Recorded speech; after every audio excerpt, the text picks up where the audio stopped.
आर्मीज, कैसे हो आप सब। आज हम बात करने वाले हैं बीटीएस का जीक्यू मैगजीन के बारे में। आई नो ये थोड़ा पुराना टॉपिक है बट मेरे पास टाइम नहीं था इसको बनाने के लिए।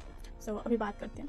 बीटीएस ने इस मैगजीन पे बहुत सारी बातें बोला है, इमोशनल, हार्ट टचिंग है, बहुत फनी बातें भी बोला है। सो मैगजीन बहुत बड़ा है तो वीडियो बहुत लंबा हो जाएगा, सारे बातें बताने जाऊँगी तो जो मेन बातें हैं ना वही बात बताऊँगी मैं। तो चलो वीडियो को शुरू करते हैं। सबसे पहले मैं आपको बता देती हूँ कि जीक्यू मैगजीन होता क्या है। जीक्यू एक ऐसी मैगजीन है जो मेन को स्टाइलिश और बेहतर बनाने में मदद करता है। मतलब जैसे कि फैशन, कौन सा कपड़ा पहनना चाहिए, सूट कैसे सिलवाना चाहिए, आजकल मार्केट में क्या ट्रेंड में चल रहा है ये सब। फिर ग्रूमिंग यानी कि कैसे बाल बनाना चाहिए, कैसे बियर्ड बनाना चाहिए, फिर स्किन केयर कैसे करना चाहिए, ये सब बताते हैं। फिर लाइफस्टाइल के बारे में बताते हैं, यानी कि फिटनेस कैसे पा सकते हैं, कौन सी वॉच, कौन सी कार खरीदना चाहिए, मार्केट में न्यू क्या चल रहा है, ये सब के बारे में बताते हैं।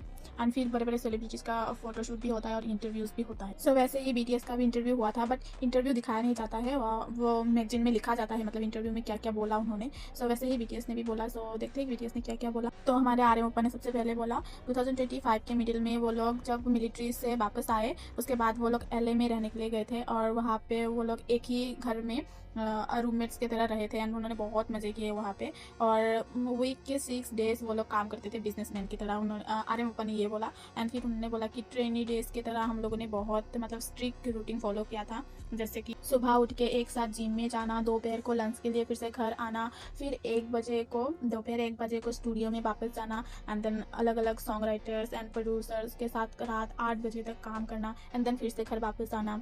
ऐसे ये उनका रूटीन था, आर्यन ओपा ने बोला। उसके बाद इंटरव्यूअर ने आर्यन ओपा से पूछा कि 2025 में दिसंबर 6 को जो वो व्यूअर्स लाइव किए थे वहाँ पे उन्होंने बोला था कि बीटीएस को डिसबैंड हो जाना चाहिए, उसके बारे में मतलब आर्यन ओपा क्या बोलना चाहते। तो आर्यन ओपा ने बोला क्योंकि मुझे उस टाइम पे नींद नहीं आता था एंड मैं डॉक्टर के प्रिस्क्रिप्शन के हिसाब से स्लीपिंग पिल्स ले रहा था, तो उस टाइम पे मुझे लग रहा था कि बीटीएस का डिसबैंड हो जाना और बीटीएस के कमबैक को रोक देना ही टीम के लिए बेहतर होगा। मुझे लगता है मेरा उस लाइव स्ट्रीम के बारे में एंड मेरे बारे में बहुत ज्यादा मीम बन चुका है। ये बोल के आर्यन ओपा हंसने लग जाते। भाई साहब आर्यन ओपा आपको क्या पता, हम जो इतना डर गए थे, हमारा हार्ट अटैक आ गया था, आपको क्या पता। एंड उस लाइव स्ट्रीम को लेके मेंबर्स से भी पूछा गया कि उनका रिएक्शन कैसा था एंड उस पे वी बोलते हैं एक्चुअली हम में से कोई भी एक दूसरे का लाइव स्ट्रीम नहीं देखते हैं। तो जीनोपा बोलते हैं हम सिर्फ यूट्यूब शॉर्ट्स और रील्स में देखते हैं, यानी कि उनका कहने का मतलब है वो उनको एक दूसरे के लाइव स्ट्रीम के बारे में यूट्यूब शॉर्ट्स से पता चलता है। उसके बाद शुगाओपा बोलते हैं क्योंकि ये बहुत अजीब है, अगर हम एक दूसरे का लाइव स्ट्रीम देखते हैं हम हमेशा एक साथ भाई जैसे रहते हैं। हाँ मुझे भी लगता है ये थोड़ा अजीब है क्योंकि हर एक मेंबर का आर्मी से इंटरेक्ट करने का तरीका अलग अलग होता है। उसके बाद जिमिन बोलते हैं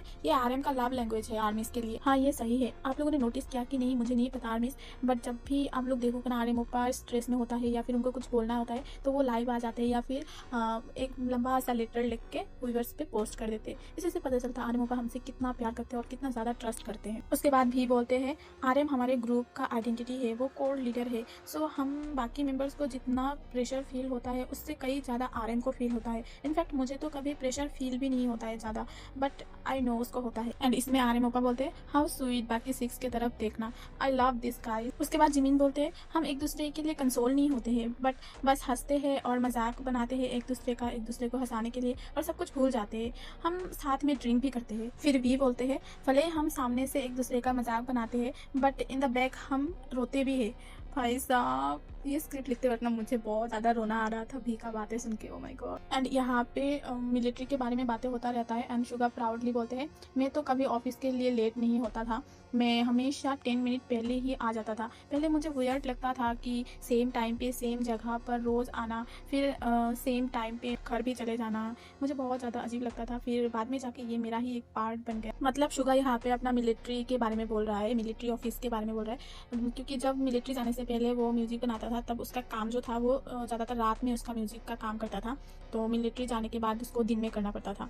तो मिलिट्री से वापस आने के बाद जब वो डिस्चार्ज हुआ तो वो मतलब अभी जो म्यूजिक का काम करते हैं ना वो दिन में ही करते हैं। फिर जे हो मिलिट्री के बारे में बोलते हैं एक टोटली डिफरेंट वर्ल्ड में एडप्टिंग ऑफ कोर्स हमारे लिए टफ था एंड इंसान बहुत ही फनी होता है, वो लोग बहुत जल्दी अडप्ट करना सीख जाता है। मैं बहुत ही हेल्दी हूँ आफ्टर मिलिट्री सर्विस एंड मुझे बहुत कुछ सीखने को मिला लाइफ के बारे में, डिफरेंट साइड्स ऑफ सोसाइटी के बारे में बहुत सारे अलग अलग लोगों से मिला मैं, एंड ये मेरे लिए एक प्लस पॉइंट है। एंड मिलिट्री सर्विस ऐसा एक चीज़ है जो कोरिया के हर मैन को करना पड़ता है। उसके बाद जिमिन बोलते हैं ये बहुत ही हार्ड था, मैं तो रोने वाला था, ये बहुत चैलेंजिंग था, बट हम लोगों ने उसका एक्सपीरियंस किया, उसको सही से कर पाया, यही हमारे लिए बहुत है। हमें पता है मिलिट्री सर्विस के दौरान हर एक मेंबर को कितना कुछ सहना पड़ा, सो इसीलिए जिमिन ने ऐसे बोला। उसके बाद भी बोलते हैं हम मिलिट्री से डिस्चार्ज होने से पहले जंगकुक बहुत रो रहा था। वो रो रहा था क्योंकि उसको स्टेज पे परफॉर्म करना था, वो बस स्टेज पे होना चाहता था। एंड सुगा बोलते हैं मैं फील कर सकता हूँ जंगकुक कितना प्यार करता है हमारा स्टेज परफॉर्मेंस एंड म्यूजिक को।